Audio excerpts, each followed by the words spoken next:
ఆగరాదా పక్కకు పో ఆగు నువ్వు నాకు తెలుసా ఎప్పుడు వచ్చినావు చూసుకో మరి నువ్వు కూడా నేను వద్దంటలే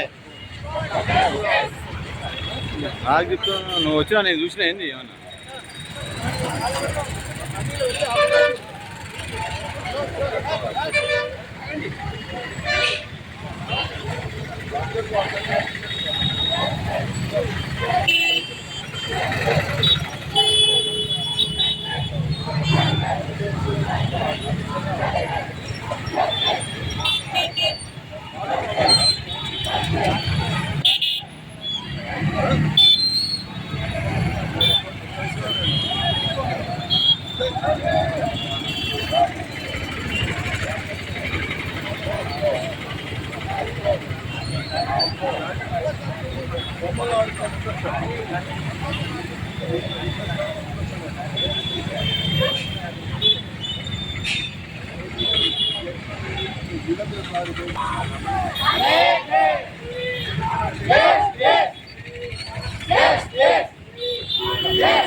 ఫైవ్ మినిట్స్ వెయిట్ చేయండి మనం అక్కడికి పోదాం అక్కడ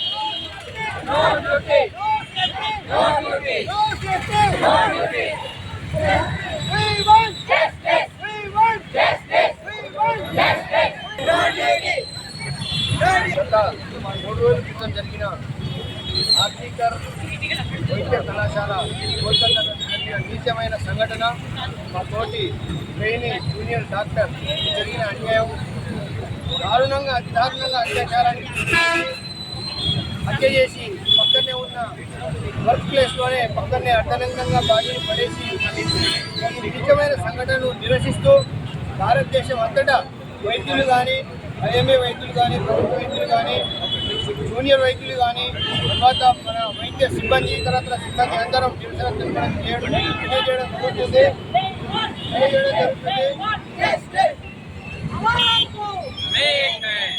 తరఫున ప్రభుత్వ వైద్యుల తరఫున జూనియర్ డాక్టర్ల తరఫున మరి విద్యార్థి సంఘాల తరఫున మరి ఇంత నీచమైన సంఘటన ప్రాణం పోసే వైద్యులు మరియు వైద్యం చేసే ప్రాంతంలోనే ఇంత దారుణంగా జరిగితే మరి వచ్చే సమాజానికి మనం ఏం మెసేజ్ చేయదలుచుకున్నారో మేము మరి ఎవరిని నిందించాలో మేము డాక్టర్లు మరి వైద్యులు మన అధికారుల్ని నిందించాలా ప్రభుత్వాన్ని నిందించాలా ప్రశ్నించాలనే అయోమయంలో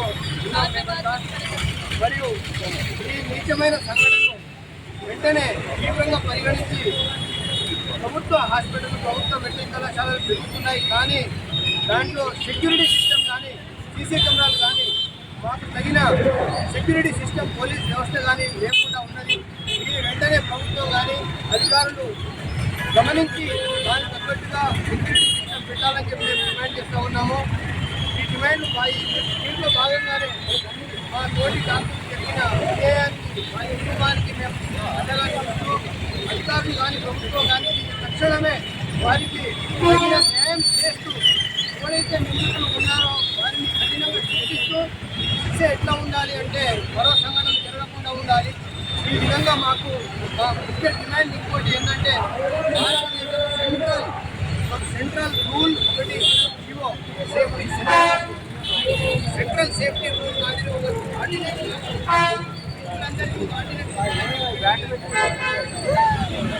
ఏదో ఒకటి పెడతాం, మాకు వచ్చినట్టు పెడతాం. మాకంతా సీనియర్ కాదులే, మేమంతా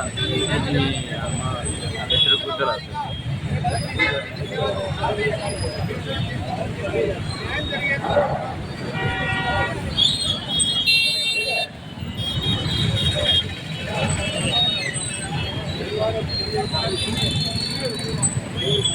వెస్ట్ బెంగాల్లో కలకత్తాలో ఒక ట్రైనింగ్ డాక్టర్ని ఆర్టికల్ మెడికల్ కాలేజీలో దారుణంగా రేప్ చేసి మర్డర్ చేయడం అనేది ఒక న్యూస్ అనేది. కానీ మనం ఎక్కిపోతున్నాం, దేశంలో ఏం జరుగుతుంది వాళ్ళ మొత్తం 20-30 సంవత్సరాలు చూస్తే మొత్తం ఏ రాష్ట్రంలోనైనా డాక్టర్ల మీద దాడి జరిగిన సంఘటనలు ఉన్నాయి. ఇవాళ ఒక రాజస్థాన్లో చూస్తే అర్చన శర్మ మీద జరిగితే ఆమె సూసైడ్ చేసుకోవాల్సి వచ్చింది. ఇదే వెస్ట్ బెంగాల్ కలకత్తా హాస్పిటల్లో ఒక డాక్టర్లు దాడి చేస్తే తల్లు పగిలిపోయి చనిపోయింది. కానీ నేడు ఇవాళ కనీ వినిగరే చరిత్రలో ఒక ట్రైనీ డాక్టరు రేప్ చేసి మర్డర్ చేయడం అనేది ఒక మొత్తం తలవంచుకోవాల్సిన పరిస్థితి. మరి ఎందుకు జరుగుతుంది ఈ దాడి, ఎందుకు జరుగుతుందని మనం ఆలోచించారు. అసలు వాడు ఎక్కడో తెలియదు, వాడు ఎక్కడున్నో తెలియదు, వాడు ఏం డ్యూటీ చేస్తున్నాడో తెలియదు. ఒక సంఘటన జరిగితే ఒక మాప్ ఏమవుతుందంటే డాక్టర్ మీద ఒక పేషెంట్ చనిపోతే ఒక మాప్ మెంటాలిటీ అటాక్ చేస్తారు. కానీ ఎక్కడ ఏం పేషెంట్ చనిపోలేదు, ఎక్కడ ఏం జరగలేదు, మాప్ మెంటాలిటీ లేదు. ఒక డాక్టర్ డ్యూటీ చేసి 2 గంటలకు సెమినార్ రూమ్కి పోతుంటే రాత్రి 2 గంటలకు ఇది రేప్ చేయడం, మర్డర్ చేయడం అనేది ఒకటి జరిగింది. ఇంత దారుణంగా ఇవ్వాలి. వెస్ట్ బెంగాల్లో ఈ కేసులు అనేది చాలా ఎఫెక్ట్. మమతా బెనర్జీ గవర్నమెంట్ చిక్కుపడాలి. ఇవన్నీ ఏనాడు కంట్రోల్ చేయాలి. ఎన్నో కేసులు జరిగినాయి, ఇవాళ దేశం మొత్తం మీద జరుగుతున్నాయి. ఒక మీ నేషనల్ మెడికల్ కౌన్సిల్ ఒక మెడికల్ కాలేజ్ ఇవ్వడం కాదు, సెక్యూరిటీ కూడా ఇవ్వాలి, ఇవాళ ఇన్ఫ్రాస్ట్రక్చర్ ఇవ్వాలి. ఎందుకు దాడులు జరుగుతుంది? ఇవాళ గవర్నమెంట్ హాస్పిటల్ అంటే ప్రజలు అసహించుకుంటున్నాడు. ఎక్కడైతే వైద్యం జరుగుతుందో అందుకే డాక్టర్ల మీద దాడులు జరుగుతున్నాయి. దీనివల్ల మీరు హెల్త్ బడ్జెట్ పెంచాలి, ఇన్ఫ్రాస్ట్రక్చర్ పెంచాలి, సేఫ్టీ పెంచాలి. ఇంకొకైతే సేఫ్టీ పెంచితే తప్పలేదు. ప్రతి రూమ్లో డ్యూటీ డాక్టర్, ప్రతి రూమ్లో కెమెరాస్ ఉంచాలి. అన్నిటి కూడా ఒక సెక్యూరిటీ, మీరు సెక్యూరిటీ ప్రైవేట్ ఏజెన్సీ ఇలాంటి సంఘటనలు జరగకుండా చూడాలి. డాక్టర్లు అంటే చేతగాని తరలగా వాళ్ళు ఉన్నారు. ఏం జరిగినా సరే మళ్ళీ డ్యూటీ చేస్తారనే సందర్భం. కానీ రానున్న రోజుల్లో మేము ఏం చేయలేని పరిస్థితి. ఇలా ప్రైవేట్ హాస్పిటల్ అయినా సరే, గవర్నమెంట్ హాస్పిటల్ అయినా సరే ఈ సంఘటనలు చాలా జరుగుతున్నాయి. ఖచ్చితంగా నేషనల్ వైడ్ ఐఎంఏ కానీ డాక్టర్ అసోసియేషన్ కానీ గట్టిగా దీన్ని మేము ఇవాళ రిప్రజెంట్ చేయడం జరుగుతుంది. నరేంద్ర మోడీ గవర్నమెంట్ రిప్రజెంట్ చేస్తుంది. కొత్త రూల్ అనేది తీసుకురావాలి. దాడి జరిగిన వెంటనే వాళ్ళు కేసులు పెట్టడం అంతే కానీ డాక్టర్ సేఫ్టీ కోసం కొత్త లా తీసుకురావాలి. లేకపోతే ఈ విషయంలో మాత్రం ఖచ్చితంగా మీ పోరాటం వస్తుంది. ఇవాళ ఇదే ట్రైనింగ్ డాక్టర్కి న్యాయం జరగాలంటే ఒక్కటే, అతన్ని ఇమీడియట్గా కాల్చి చంపేయడం ఒకటి చర్యలు. గురి తీత కూడా కాదు, గురి కూడా వేస్తే కాల్చి చంపేయాలి. రాజశేఖర రెడ్డి గవర్నమెంట్లో 4 ఒక మైనారిటీని రేప్ చేస్తే 4 అక్కడక్కడే కాల్చి పడేశారు. ఎక్కడ సమాజం నుంచి వ్యతిరేకత అలాగే. కేసీఆర్ గవర్నమెంట్లో ఒక టోల్ గేట్ వద్ద ఒక అమ్మాయిని రేప్ చేస్తే కాల్చి పడేశారు. ప్రజల ఎక్కడ వ్యతిరేకత రావడం ఒక్కటే చర్యం. లేకపోతే డాక్టర్లు ధర్నా చేయడం, సైకిల్ చేయడం, క్యాండిల్ ర్యాలీ చేయడం కాదు. కానీ రానున్న రోజుల్లో మేము ఒక్కటే హెచ్చరిస్తున్నాం, డాక్టర్లకు స్ట్రెంత్ పట్టడం తెలుసు, కత్తులు పట్టడం కూడా తెలుసు. కానీ ఇంకా ఒకటి నేర్చుకుంటే గన్ను పట్టడం కూడా నేర్చుకోవాల్సి వస్తుంది. ఖచ్చితంగా చెప్తున్నాం. లేకపోతే మేము ఇవాళ డ్యూటీలో డాక్టర్ 36 గంటలు చేసినాం. ఒక ట్రైనింగ్ డాక్టరు ఏ తప్పు చేసిందని మర్డర్ చేయమని. ఖచ్చితంగా ఇదంతా మొత్తం నేషనల్ ఉమెన్ కమిషన్ కూడా వీళ్ళని ఎంక్వైరీ చేయాలి. ఇమ్మీడియట్ యాక్షన్ తీసుకోవాలి. వాడిని అరెస్ట్ కాల్చి పడేయాలి. ఈ అడ్డాలు చేసిన అబ్బాయికి ఖచ్చితంగా న్యాయం జరుగుతుందని మేము ఒకసారి విన్నవించుటకు వాళ్ళకు జోహార్లు అర్పిస్తున్నాం. We want justice. We want justice. We want justice. No safety. No duty. No safety. No duty. No safety. No duty. आवाज दो. अमेरिका. आवाज दो. अमेरिका. आवाज दो. America. We want justice. We want justice. We want justice. आवाज दो. America. आवाज दो. America. No safety. No duty. No safety. No duty. No mercy.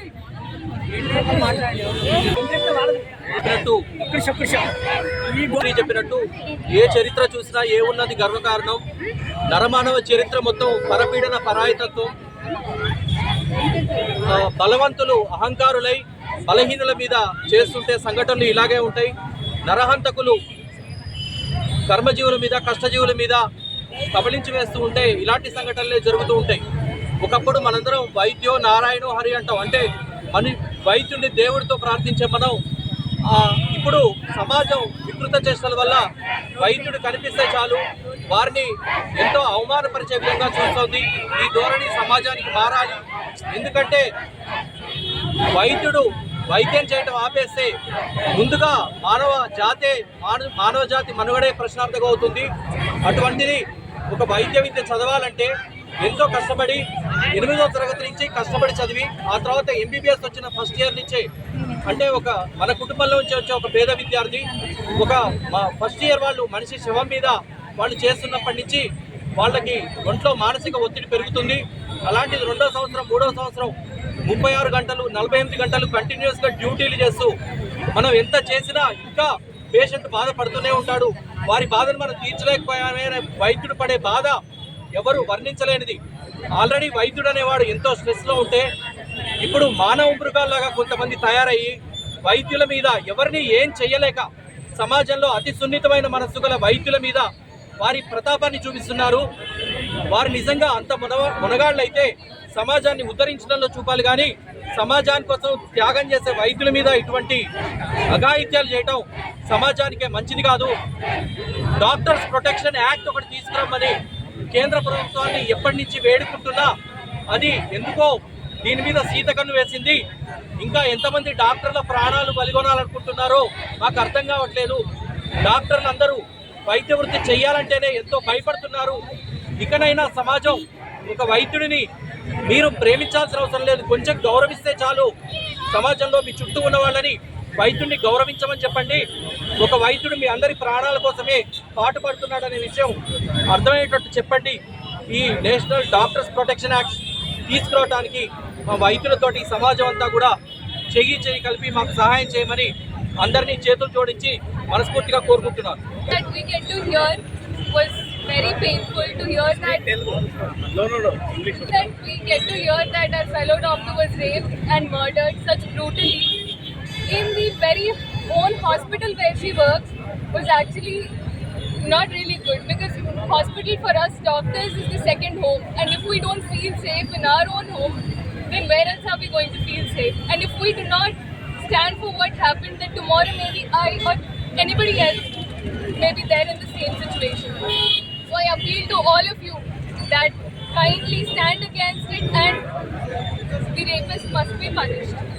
Nobody to bear the injustice that's happening, neither now nor later. Raise your voice, let's all stand together.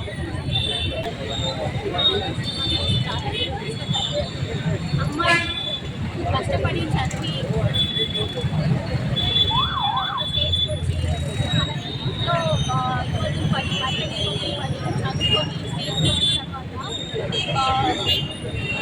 సిస్టంలో చూస్తే ఎక్కువ మటుకు లేడీసే doctors కానివ్వండి, staff కానివ్వండి. Health సిస్టంలో మనకు security system అన్నది ప్రతి చోట మనం చూస్తున్నాము, అంత సరిగ్గా లేదు. సో ఇటువంటి సెక్యూరిటీ లేకుండా వర్క్ చేయాలి అన్నది అది చాలా దురదృష్టకరం. సో సిస్టమ్ అనే కాకుండా లేడీస్ అందరికీ ఎవరైతే వర్క్ ప్లేస్లో సేఫ్టీ ఉండడం అన్నది చాలా ఇంపార్టెంట్. దీన్ని ప్రభుత్వం చాలా